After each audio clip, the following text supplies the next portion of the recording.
नमस्कार साथियों, स्वागत है आपके अपने यूट्यूब चैनल पर।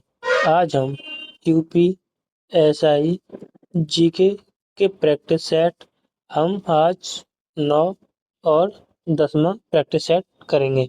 इससे पहले हम 8 प्रैक्टिस सेट कंप्लीट कर चुके हैं। अगर आपको हमारी यह वीडियो पसंद आई तो हमारे चैनल को जरूर सब्सक्राइब और वीडियो को लाइक करें। आइए, आज का पहला सवाल है, बर्फ पर स्केटिंग करना प्रदर्शित करता है कि दाब बढ़ाने पर बर्फ का गलनांक ऑप्शन ए घट जाता है, बी बढ़ जाता है, ऑप्शन सी पहले घटता है फिर बढ़ता है, ऑप्शन डी अपरिवर्तित रहता है। तो हमारा ऑप्शन ए घट जाता है। स्केटिंग यह बर्फ पर एक प्रक्रिया की जाती है। आपने शॉर्ट वीडियो में देखा होगा, दो डंडे से लेकर बर्फ को घूमते हैं तो वह स्केटिंग कहते हैं। उसमें प्रदर्शन करते हैं तो उसमें दाब बढ़ाने पर बर्फ का गलनांक घट जाता है। हमारा इसका ऑप्शन ए सही है। अगला प्रश्न नंबर 2, द्रव चालित मशीनें किस सिद्धांत से काम करती हैं? किस सिद्धांत से? तो न्यूटन यानी करेगा जूल ऊर्जा से नहीं, प्लावन ये नहीं। हमारा ऑप्शन सी पास्कल सिद्धांत पर कार्य करती है द्रव चलित मशीन। जैसे आपने देखा हाइड्रो हाइड्रोलिक ब्रेक देखें तो वह द्रव चलित मशीन है, वह पास्कल के सिद्धांत पर काम करती हैं। हमारा आवोगाद्रो संख्या का मान कितना होता है? हमारा ऑप्शन ए 6.023 गुणा 10⁻³ होता है। हमारा ऑप्शन इसका बी सही है। अगला प्रश्न नंबर 4, इनमें से कौन सा एक अक्रिय गैस नहीं है? अक्रिय गैस नहीं है। रेडॉन अक्रिय गैस है, आर्गन अक्रिय गैस है, नियॉन अक्रिय गैस है। तो हमारा ऑप्शन बी कार्बन अक्रिय गैस नहीं है। यह आवर्त सारणी के समूह 18 से संबंधित हैं। 18 से संबंधित। हमारा प्रश्न नंबर 5, स्टेरियन तारा मीन एक्नाइस समुद्री आर्चिन, एंटीडॉन समुद्री लिली सभी किस संघ के उदाहरण हैं? तो हमारा ऑप्शन ए इकाइनो डायमर्टा यानी हमारा ऑप्शन इसका ए सही जवाब है। ऑप्शन ए सही जवाब। अगला प्रश्न नंबर 6, गल सुआ मापस एक वायरल रोग है जो सूजन पैदा करता है। तो हमारा इसका ऑप्शन ए कर्णपूर्व ग्रंथि यानी हमारा ऑप्शन ए इसका सही जवाब है। अगला प्रश्न नंबर 7,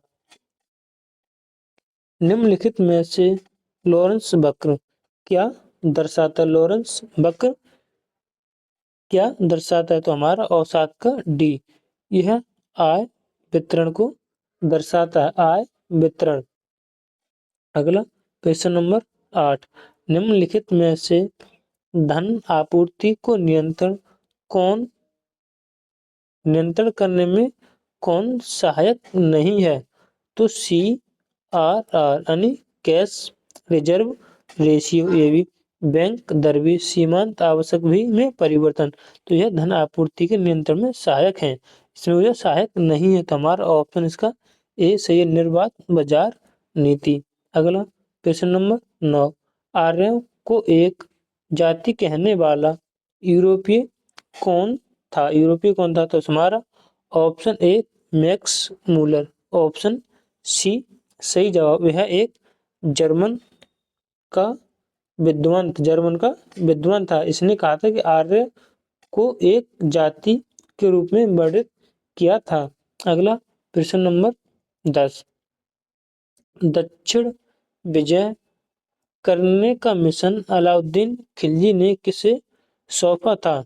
किसका? दक्षिणी विजय करने का। तो हमारा ऑप्शन सी मलिक गफूर को, ऑप्शन सी मलिक गफूर को। दिल्ली के सुल्तान अलाउद्दीन खिलजी ने दक्षिण भारत पर विजय प्राप्त करने के लिए अपनी सेनापति मलिक कपूर को भेजा नहीं। हमारा ऑप्शन इसका सी सही जवाब। अगला प्रश्न नंबर 11। दूसरे एंग्लो मैसूर युद्ध में गवर्नर जनरल कौन था? तो हमारा ऑप्शन इसका डी वॉरेन हास्टिंग था। Warren Hastings.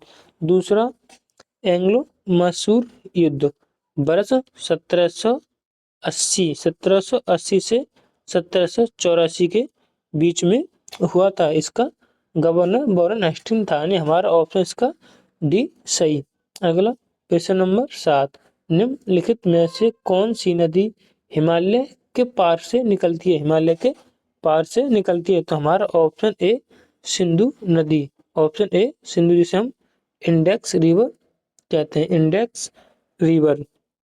ये है तिब्बत। तिब्बत के मानसरोवर झील के निकट से और हिमालय के पार से भारत में प्रवेश करती है। अगला प्रश्न नंबर 13। इक्विनॉक्स का तात्पर्य है वह तिथि जब दिन और रात समान अवधि के होते हैं। यानी हमारा ऑप्शन इसका ए सही है। अगला प्रश्न नंबर 14। जाली कौन से भारतीय राज्य का लोक नृत्य है? कौन से भारत का लोक नृत्य? हमारा ऑप्शन बी पश्चिम, ऑप्शन बी हिमाचल प्रदेश। हिमाचल प्रदेश के अन्य नृत्य जैसे धामन और झरई और नाटी और मासू आदि हैं। किसके? हिमाचल प्रदेश के। अगला प्रश्न नंबर 15। निम्नलिखित में से इन autobiography of an unknown Indian लिखी है, यह किसकी पुस्तक है? तुम्हारा option A Neeraj C Chaudhuri. Neeraj C Chaudhuri की है आत्मकथा है। प्रकाश टंडन का एक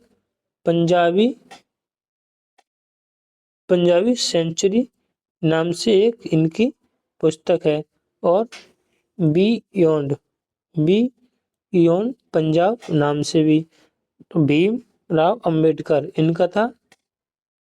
एक था द बुद्धा एंड हिज धमा, और एक था हु बर दिस सुद्रास अंबेडकर की। स्वामी राम की थी living with the Himalayan master. तो उसका हमारा ऑप्शन ए सही जवाब है। अगला प्रश्न नंबर 16। 2 ओलंपिक पदक जीतने वाली पहली भारतीय महिला कौन थी?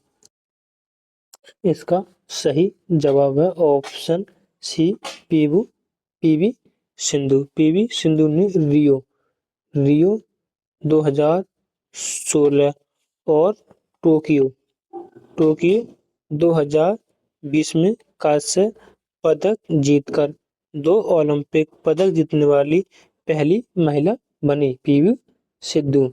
अगला प्रश्न नंबर 17। आईपीसी धारा 124 के ए में राजद्रोह की परिभाषा यानी उससे संबंधित है। अब है बीएनएस में किस नए प्रावधान में प्रतिस्थापित किया गया है? तो इसका सही जवाब हमारा ऑप्शन बी 192 राजद्रोह।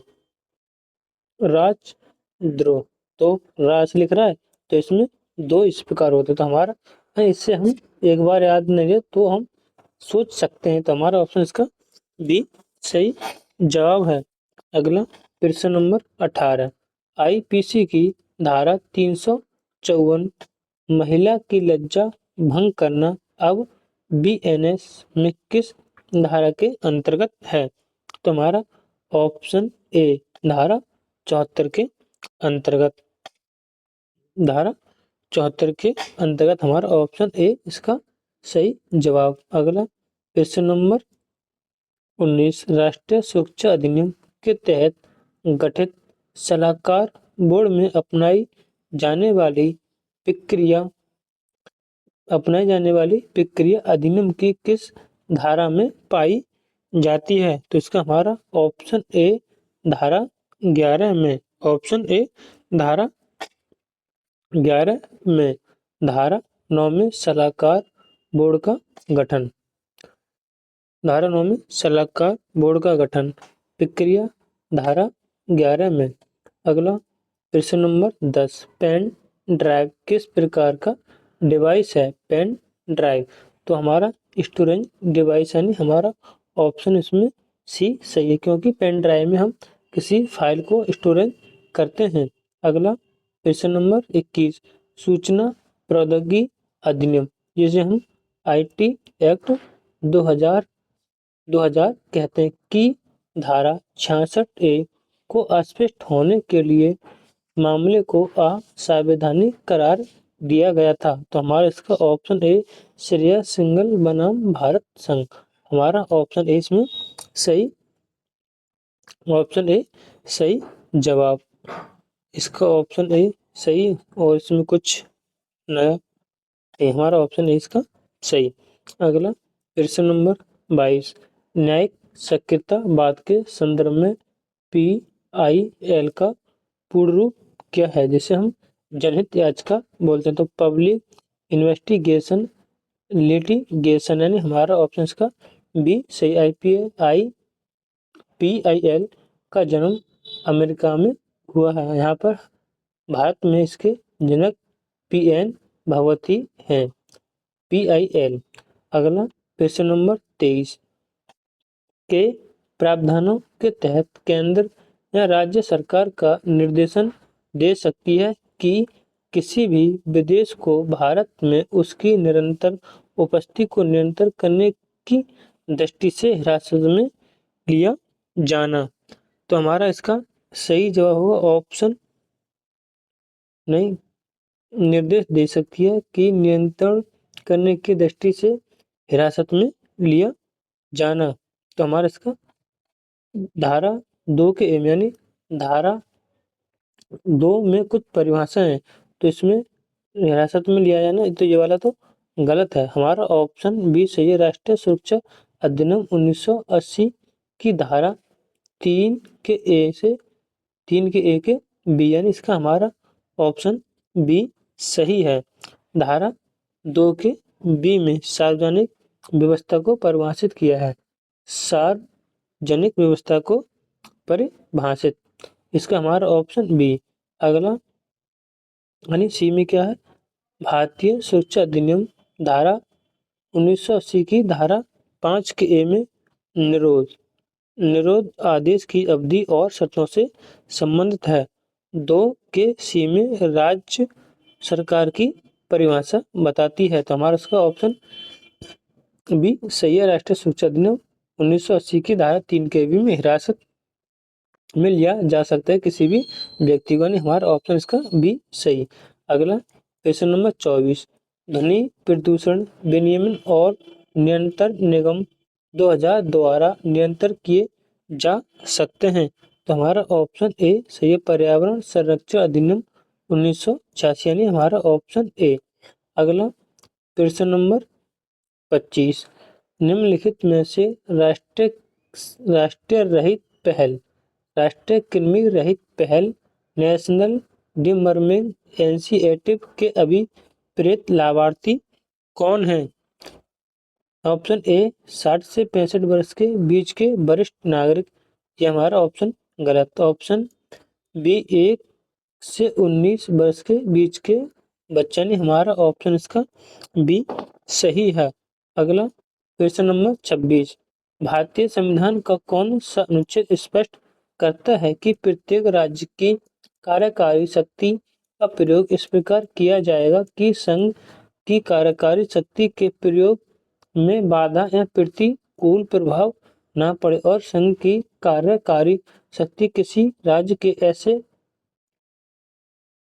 ऐसे निर्देश देने तक विस्तारित होगी और राज्य सरकार उस उद्देश्य के लिए आवश्यक प्रतीत होती तो है किस संविधान के अनुच्छेद में है? तो हमारा इसका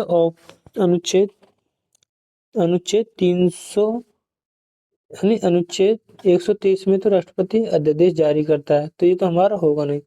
247 ये भी नहीं है, यानी राज्य केंद्र सरकार सूची पर कानून बना सकती है। तो हमारा ये ऑप्शन नहीं, तो हमारा ऑप्शन सी अनुच्छेद 257 यानी हमारा ऑप्शन इसका सी सही जवाब। अगला क्वेश्चन नंबर 27। 2025 में ICC women cricket world cup किस देश ने जीता? तो हमारा ऑप्शन सी भारत ने जीता। अगला क्वेश्चन नंबर 28। के भारतीय संविधान में अधिनियम में किस संशोधन के फलस्वरूप भारत में राष्ट्रीय न्यायिक नियुक्ति आयोग की स्थापना हुई? कौन सा संविधान संशोधन? तो हमारा ऑप्शन का 99 संविधान के तहत यानी हमारा ऑप्शन बी सही। अगला क्वेश्चन नंबर 29। स्वर्ण सिंह समिति द्वारा भारतीय संविधान में कितने मौलिक कर्तव्य को शामिल करने की अनुशंसा की गई थी? तो हमारा ऑप्शन डी 8 की अनुशंसा की गई, लेकिन जोड़े गए थे 10। कौन सा संविधान संशोधन था? 42वां संविधान संशोधन 1976। वर्तमान में मौलिक कर्तव्य 11 है। 11वां हमारा शिक्षा का अधिकार जो कि 86वां संविधान संशोधन 2002 के तहत जोड़ा गया था, जो कि संविधान के भाग 4 के काम में है मौलिक कर्तव्य। अगला क्वेश्चन नंबर 29। किसने भारतीय संविधान की उद्देशिका को हमारे संविधान की राजनैतिक कुंडली कहा? तो हमारा ऑप्शन ए डॉक्टर के एम मुंशी यानी हमारा ऑप्शन ए इसका सही जवाब। अब राजनैतिक कुंडली कहा किसने कहा? डॉक्टर एम के मुंशी ने। और आर्कनेस्ट बर्कन ने संविधान की कुंजी कहा था। और ठाकुरदास भार्गव ने संविधान की आत्मा खाता प्रस्तावना को। एन के पालकीवाला ने संविधान का पहचान पत्र कहा था। अगला क्वेश्चन नंबर 31। विवाहिता को सर्कुलेटी से सुरक्षा किस धारा में है? यह बीना से पूछा गया सवाल है। तो हमारा इसका सही जवाब होगा ऑप्शन बी धारा 85, जो कि घरेलू हिंसा से संबंधित है। मतलब होता है क्रूरता से संबंधित, यानी हमारा ऑप्शन बी क्रूरता, जो कि घरेलू हिंसा में ही एक शब्द है। तो यह धारा 85 से संबंधित है।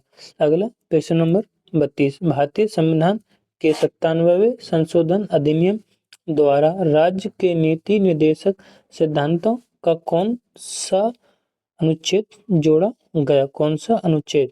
तो हमारा ऑप्शन डी अनुच्छेद 43 का बी जोड़ा गया था। ये तो हमारा 97वें संशोधन अधिनियम द्वारा राज्य के नीति निर्देशक सिद्धांत का कौन सा अनुच्छेद जोड़ा गया था? तो हमारा ऑप्शन डी सही जवाब है। अगला प्रश्न नंबर 33। राज्य के विधानसभा और विधायिका वाले केंद्र शासित प्रदेशों के आम चुनाव वाले बरस में अतिरिक्त दिनों के चुनावी बॉन्ड की बिक्री की अनुमति देने के लिए चुनावी बॉन्ड योजना संशोधन करते हुए केंद्रीय वित्त मंत्रालय ने एक अधिसूचना जारी की। तो कितने दिन? तो हमारा ऑप्शन इसमें होगा 15 दिन बाद। अगला क्वेश्चन नंबर 34। भारत का कोई भी नागरिक के तहत अपनी नागरिकता त्यागने की घोषणा कर सकता है। तो हमारा ऑप्शन इसमें सी नागरिकता अधिनियम 1955 के तहत, यानी हमारा ऑप्शन इसका सही जवाब। अगला प्रश्न नंबर 35। किस समिति का गठन भारत में चुनाव सुधारों से संबंधित है? तो हमारा ऑप्शन सी इंद्रजीत गुप्ता ने। हमारा ऑप्शन सी इंद्रजीत गुप्ता समिति का गठन 1998 में हुआ था। बलवंत राय मेहता का संबंध पंचायती राज व्यवस्था से संबंधित है? तो हमारा ऑप्शन इसका सी सही जवाब। अगला प्रश्न नंबर 36। वर्ष 1947, वर्ष 1987 में भारतीय भारतीय शांति सेना IPKF को किस पड़ोसी देश में भेजा गया था? तो हमारा option B Sri Lanka, option B Sri Lanka. अगला प्रश्न नंबर 37। राष्ट्रीय महिला आयोग की स्थापना निम्नलिखित से किस अधिनियम के तहत की गई थी? तुम्हारा राष्ट्रीय महिला आयोग की स्थापना, ऑप्शन ए राष्ट्रीय महिला आयोग अधिनियम 1988, ये नहीं। हमारा ऑप्शन बी राष्ट्रीय महिला आयोग अधिनियम 1990, यानी ऑप्शन बी सही। अगला प्रश्न नंबर 38। भारतीय संविधान के किस भाग में उच्च विधानमंडल के संगठन, संरचना और शक्तियों का वर्णन है? तो हमारा सही जवाब होगा ऑप्शन बी भाग 6। भाग 6 भाग 4 में DPSP राज्य के नीति निर्देशक सिद्धांत। तो हमारा 6 में राज्य विधानमंडल की संरचना और शक्ति, भाग 3 में मौलिक अधिकार, भाग 5 में संघ और संसद की संरचनाएं। अगला प्रश्न नंबर 39। भारतीय संविधान का अनुच्छेद 6 निम्नलिखित में से किस क्षेत्र से भारत आए व्यक्तियों की नागरिकता से संबंधित है? तो हमारा ऑप्शन बी पाकिस्तान से आए संबंधित है। अगला प्रश्न नंबर 40। CN गोपाल स्वामी की सेवा निवृत्ति के बाद मुख्य चुनाव आयुक्त का पद किसने संभाला है? तो हमारा ऑप्शन सी नवीन चावला, ऑप्शन सी नवीन चावला। हमने अपना 9वां प्रैक्टिस सेट के 40 प्रश्न किए हैं। अब हम प्रैक्टिस सेट 10 के 40 प्रश्न करेंगे। अगर आपको हमारी यह वीडियो पसंद आई तो हमारे चैनल को एक बार ज़रूर सब्सक्राइब और वीडियो को लाइक करें। अब हम प्रैक्टिस सेट 10 करेंगे, जिसका पहला सवाल है, भारत की संविधान सभा का संवैधानिक सलाहकार कौन था? तो हमारा इसका option C sir BN Rao, BN Rao, यानी हमारा ऑप्शन इसका बी सही है। ये मूल रूप से संविधान का प्रारंभिक मसौदा तैयार करने वाले अधिकारी थे, यानी हमारा ऑप्शन सी सही है। डॉक्टर राजेंद्र प्रसाद, ये है संविधान सभा के अस्थायी अध्यक्ष सचना सिन्हा थे। ये थे स्थायी अध्यक्ष डॉक्टर राजेंद्र प्रसाद। भीमराव अम्बेडकर 29 अगस्त 1947 को प्रारूप समिति का गठन हुआ। यह उसके अध्यक्ष थे। प्रारूप समिति में कुल 7 अध्यक्ष थे।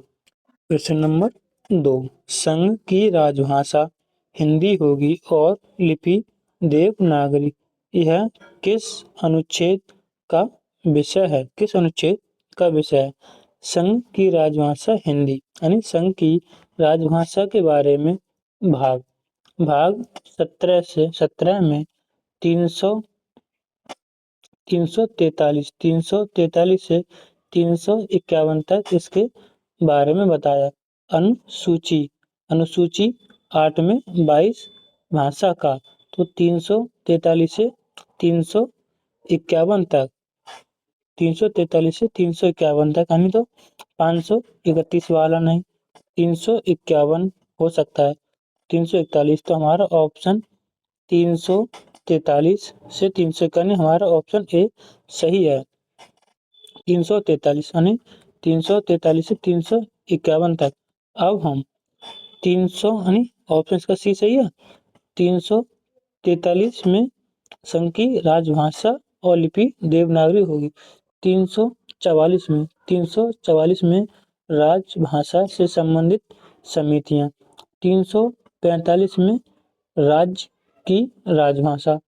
346 के, हाँ, 346 संघ और राज्य और राज्यों के बीच आदान प्रदान करने की भाषा। 347 अनुच्छेद 347 अनुच्छेद में राष्ट्रपति किसी भी भाषा को 8वीं अनुसूची में मान्यता प्राप्त कर सकता है। 350 350 में आप किसी भी भाषा में शिकायत कर सकते हैं। 350 के काम में अल्पसंख्यक यानी प्राथमिक भाषा मातृभाषा में शिक्षा का प्रावधान। अनुच्छेद 350 के काम में अल्पसंख्यक के भाषा के बारे में प्रावधान है। 351 में 351 में हिंदी का प्रचार करने से संबंधित है। 351 में और अनुसूची 8 में 22 भाषाएं। संविधान के भाग 17 में राजभाषा जो कि अनुच्छेद 343 से 351 तक है। मैंने आपको सारे अनुच्छेद बता दिए। अगला हमारा प्रश्न number 3, national institution for transformation India NITI Aayog NITI यानी national institution for transforming India के अध्यक्ष कौन होते हैं? इसका हमारा ऑप्शन बी भारत के प्रधानमंत्री। यह 1 जनवरी 2015 को इसका गठन हुआ था। इसके प्रथम CEO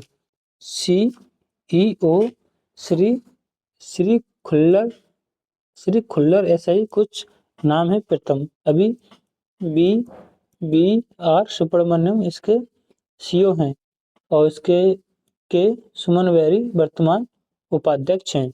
अगला प्रश्न नंबर 4, भारतीय संविधान के अनुच्छेद में कौन सा राज्य के राष्ट्रीय महत्व के स्मारक की सुरक्षा करता है? तो हमारा ऑप्शन सी अनुच्छेद 49। अनुच्छेद 51 में अंतरराष्ट्रीय शांति और सुरक्षा को बढ़ावा देता है। 353 में संघ की कार्यपालिका की शक्ति। 355 में राष्ट्रपति के चुनाव का तरीका। अगला प्रश्न नंबर 5, निम्नलिखित में से कौन सा भारत के संविधान अनुच्छेद 20 के अधीन नहीं आता है? अनुच्छेद 20 के अधीन नहीं आता। पूर्वव्यापी विधियां ये भी, दोहरा खतरा ये, आत्म दोषारोपण निवारक निरोध नहीं आता। यह अनुच्छेद 22 के तहत आता है। हमारा ऑप्शन इसका भी सही जवाब है। अगला प्रश्न नंबर 6, भारतीय संविधान का कौन सा अनुच्छेद दोहरे संकट सिद्धांत की मान्यता प्रदान करता है? दोहरे संकट तो हमारा ऑप्शन ए प्राणव एवं दैहिक स्वतंत्रता। तो ये वाला तो होगा नहीं। 19 में वाक्य एवं अभिव्यक्ति की स्वतंत्रता इसमें नहीं रहेगी। अनुच्छेद 19 में 6 प्रकार की स्वतंत्रता है। ये गलत और ये गलत बच्चा। तो यह गिरफ्तारी से संबंधित है 22। तो हमारा ये भी नहीं होता। हमारा ऑप्शन सी अनुच्छेद 20 के 2 संबंधित है। किससे? दोहरे संकट से। यानी हमारा ऑप्शन इसका सी सही है। अगला प्रश्न नंबर 7, हमारे संविधान में न्यायिक समीक्षा की धारणा किस संविधान से ली गई है? तो हमारा ऑप्शन इसका बी USA से ली गई है। अगला प्रश्न नंबर 8, निम्नलिखित में से किस स्थिति में बंदी प्रत्यक्षीकरण रिट जारी की जा सकती है? तो हमारा ऑप्शन इसमें दोषपूर्ण पुलिस नजरबंदी यानी हमारा ऑप्शन बी अनुच्छेद 32 के तहत सुप्रीम कोर्ट में रिट दायर की रिट करनी 5 प्रकार की रिट। अनुच्छेद 226 के तहत उच्च न्यायालय में रिट दायर की जा सकती है।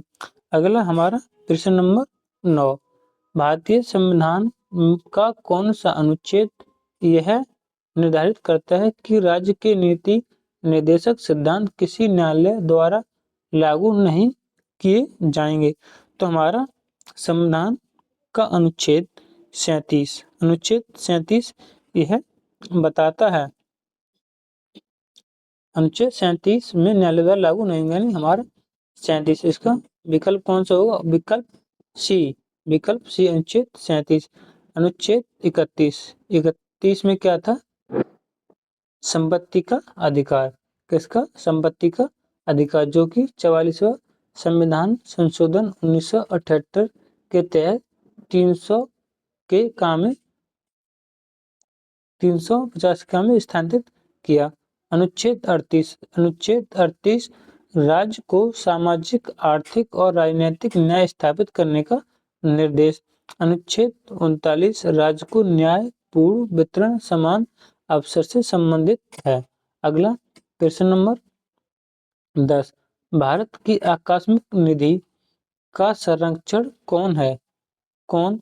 तो हमारा ऑप्शन सी राष्ट्रपति। यह भारत के संविधान के अनु 267 में है और एक संचित निधि जो कि 200 अनुच्छेद 266 में है। अगला प्रश्न नंबर 11। भारत के राष्ट्रपति द्वारा बुलाई गई संयुक्त बैठक की अध्यक्षता निम्नलिखित में से कौन करता है? तो हमारा ऑप्शन बी लोकसभा का अध्यक्ष। संयुक्त बैठक आर्टिकल अनुच्छेद 108 से 108 में है। अभी तक संयुक्त बैठक 3 बार हुई। एक बार 1961 में दहेज प्रतिशत संबंधित, एक बार 1978, फिर 2002 में हुई। अभी तक 3 बार संयुक्त अधिवेशन बैठक हुई। अगला प्रश्न नंबर 12। सरकारी आयोग का गठन किस विषय पर रिपोर्ट देने के लिए किया गया था?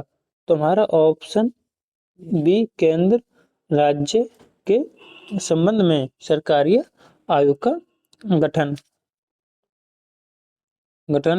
कब हुआ था? यह 1983 में हुआ था। आयोग के अध्यक्ष न्यायमूर्ति रणजीत सिंह सरकारिया थे। ये सही। अगला प्रश्न नंबर 13। भारतीय संविधान के किस संशोधन के तहत उच्च न्यायालय के न्यायाधीशों की सेवानिवृत्ति की आयु 60 से 62 वर्ष की थी? तो हमारा ऑप्शन सी होगा। 15वें संविधान संशोधन कब हुआ था? 1963। 15वें 1963 में 60 से बढ़ाकर 62 कर दी। यह संशोधन अनुच्छेद 217 के एन का से संबंधित है। भारतीय संविधान की संशोधन प्रक्रिया अनुच्छेद 368 से संबंधित है। अगला प्रश्न नंबर 14। भारत के पहले चुनाव आयुक्त कौन थे? हमारा option D doctor Sukumar Sen Bharat के प्रथम मुख्य चुनाव आयुक्त थे। उन्होंने वर्ष 1950 से 1958 तक पद संभाला और वर्ष 1951 और 52 के मध्य आम चुनावों का सफल संचालन किया। निर्वाचन आयोग का प्रावधान अनुच्छेद 324 में है। 61वें संविधान संशोधन 1988 के तहत आयु 21 वर्ष से घटाकर 18 वर्ष कर दी गई थी। अगला प्रश्न नंबर 15। मोटर वाहन चलाते समय व्यक्ति को हेलमेट पहनना चाहिए। यह मोटर वाहन अधिनियम 1988 की धारा अनिवार्य किया किसके तहत? तुम्हारा ऑप्शन बी धारा 129 के तहत। मोटर वाहन अधिनियम 14 अक्टूबर 1988 को पारित हुआ। लागू 1 जुलाई 1989 को लागू हुआ। इसमें कुल धाराएं 270, यानी अब 7 दूनी 14। तो इसमें चैप्टर कितने हैं? 14। अब इसमें धारा 129 में यानी हेलमेट लगाना जरूरी है। अगर आप हेलमेट नहीं लगाते हो तो 1000 रुपये का जुर्माना। और 29 के काम है। 29 के काम में अगर बच्चा 4 साल से बड़ा है तो उसमें सुरक्षात्मक टोपी पहनना अनिवार्य कर दी है। और धारा 132 वाहन चालकों के कर्तव्य से संबंधित है। धारा 135 सड़क दुर्घटना की जांच से संबंधित। अगला प्रश्न नंबर 16 वन्य जीव संरक्षण अधिनियम 1972 की धारा 35 के तहत राष्ट्रीय उद्यान की घोषणा करने की शक्ति किसके पास है? तो हमारा ऑप्शन बी राज्य सरकार के पास। पर्यावरण संरक्षण अधिनियम 1972 है 9 दिसंबर 1972 को पारित हुआ। 31 अक्टूबर 2019 को लागू हो गया था जम्मू कश्मीर पर भी। इसमें कुल धाराएं 66 हैं और कुल चैप्टर यानी अध्याय 7 हैं। अगला प्रश्न नंबर 17 पॉक्सो एक्ट के संबंधित अपराधों में विचारण पर बंद कमरे में किया जाना किस धारा में वर्णित है? तो हमारा ऑप्शन बी धारा 37। धारा 37 यह कब पारित हुआ? तो हमारा 19 जून 2012 को पारित। लागू 14 नवंबर 2012 को लागू हुआ था। 14 नवंबर को बाल दिवस भी मनाते। इसमें कुल सेक्शन यानी धाराएं कितनी ही? धारा 46 और कुल अध्याय यानी चैप्टर 9 हैं। तो हमारा इसका सही जवाब ऑप्शन बी 37। धारा 36 के तहत बालक द्वारा सबूत देने एवं धारा 35 में मामले के निपटारे से संबंधित है। धारा 43 का संबंध लोगों के बीच जागरूकता फैलाने से संबंधित है। अगला प्रश्न नंबर 18 सबसे पहले किस देश में आरटीआई प्रचलन में आया? आरटीआई किस देश में प्रचलन आया? तो यह हमारा ऑप्शन सी स्वीडन में सबसे पहले प्रचलित हुआ था। स्वीडन में बरस 1766 से भारत में आरटीआई अधिनियम 2005 से लागू है। अगला प्रश्न नंबर 19 BIOS का पूर्ण रूप क्या है? तो इसका बेसिक इनपुट आउटपुट सिस्टम यानी हमारा ऑप्शन है इसका सही जवाब। अगला प्रश्न नंबर 20 विशेष न्यायाधीश के समक्ष अभियोजन का संचालन करने वाला व्यक्ति समझा जाएगा। तो हमारा ऑप्शन एक उसमें लोक अभियोजक यानी हमारा ऑप्शन सही जवाब। अगला प्रश्न नंबर 21 लोक सेवक पर भ्रष्ट या अवैध संसाधनों द्वारा असर डालने के लिए पारितोषिक लेने का पारितोषिक मतलब रिश्वत लेने। रिश्वत यह एक अरबी शब्द है। रिश्वत कौन सा? अरबी शब्द। रिश्वत लेने के उपबंध किस धारा में निहित हैं? तो हमारा ऑप्शन बी धारा 7 का ए में संबंधित है। भ्रष्टाचार निवारण अधिनियम यह 9 सितंबर 1988 में पारित हुआ और लागू 12 सितंबर 1988 में लागू हुआ। लेकिन इसमें कुल 31 धारा और 5 चैप्टर हैं। अगला प्रश्न नंबर 22 दहेज प्रतिषेध अधिनियम 1961 के अनुसार दहेज से संबंधित कितनी स्थितियां वर्णित की गई हैं? इसमें 3 स्थितियां हमारा ऑप्शन डी यानी 3 विवाह के पूर्व, विवाह के समय या विवाह के बाद 3 स्थितियां दर्शाई गई। दहेज लेना और देना धारा 3 में अपराध है। यह 20 मई 1961 में पारित 1 जुलाई 1961 को लागू। इसमें कुल 10 धाराएं हैं। अगला प्रश्न नंबर 23 आईपीसी की धारा 420 धोखाधड़ी अब किस धारा में सम्मिलित है? तो हमारा ऑप्शन बी बीएनएस की धारा 318 ऑप्शन बी धारा बी 318 से संबंधित है। अगला प्रश्न नंबर 24 निम्नलिखित में से कौन सा कथन भारतीय न्याय संहिता की धारा 69 के संबंध में गलत है? इसमें 10 वर्ष का कारावास एवं जुर्माना दंडित किया जाएगा। तो ये भी कथन सही है। अगला प्रश्न नंबर इसके तहत शादी का झांसा देकर अपराध है। यह एक बलात् श्रम माना जाएगा, यानी तो यह सही नहीं है। बीएनएस की धारा 69 के तहत ये वाला गलत है, गलत है। सही है हमारा ऑप्शन सी। अगला प्रश्न नंबर 25।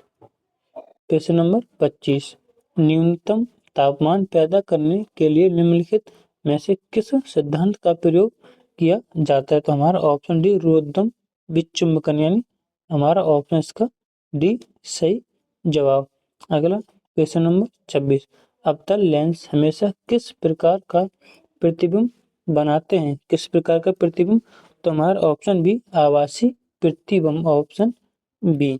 अगला प्रश्न नंबर 27, कौन सा एलिमेंट धात्विक और अधात्विक दोनों रूप में रासायनिक व्यवहार करता है? तो हमारा ऑप्शन सी बोरॉन। अगला प्रश्न नंबर 28, मैग्नीशियम को जलाने पर क्या बनता है? मैग्नीशियम को जलाने पर क्या बनता है? तो हमारा option C magnesium chloride. Magnesium chloride जिसे हम MgO होता है, मैग्नीशियम क्लोराइड। हमारा ऑप्शन इसका सी सही जवाब। अगला प्रश्न नंबर 29, निम्नलिखित में से कौन सा मानव में एक बॉल तथा सॉकेट जॉइंट का एक उदाहरण है? एक उदाहरण तो हमारा ऑप्शन बी कमर का जॉइंट, ऑप्शन बी।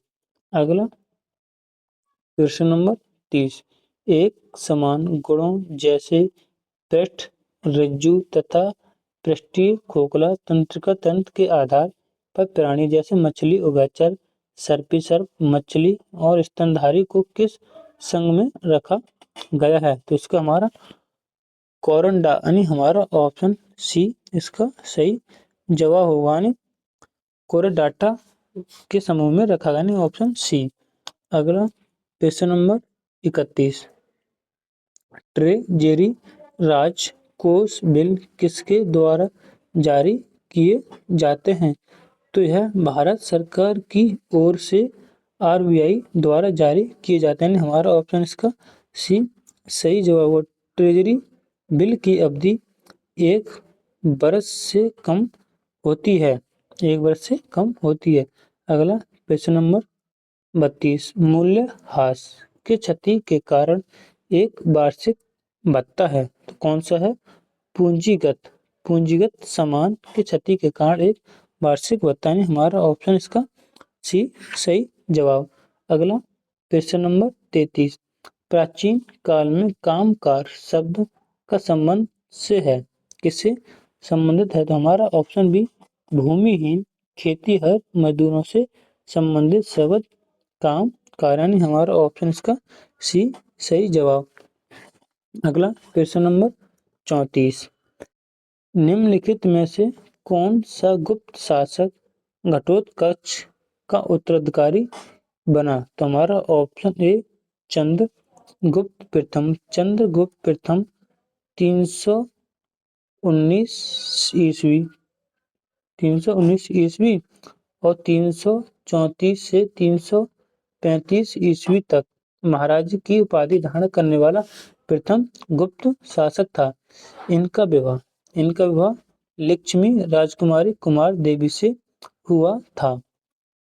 उन्होंने 1900 ने 13 से 1300 नहीं 319 से 320 में गुप्त संवत की शुरू किया था। अगला प्रश्न नंबर 35, निम्नलिखित में से वर्ष 1876 में स्थापित इंडियन एसोसिएशन के संस्थापक में से एक थे, यानी कौन थे? तो इसमें आएगा सुरेंद्र नाथ बनर्जी, यानी हमारा ऑप्शन इसका सी सही जवाब, ऑप्शन सी। इंडियन एसोसिएशन की स्थापना वर्ष 1876 में सुरेंद्र नाथ बनर्जी आनंद मोहन बोस द्वारा कलकत्ता के अल्बर्ट हॉल में की गई थी। इंडियन लीग के स्थान पर स्थापित किया गया था।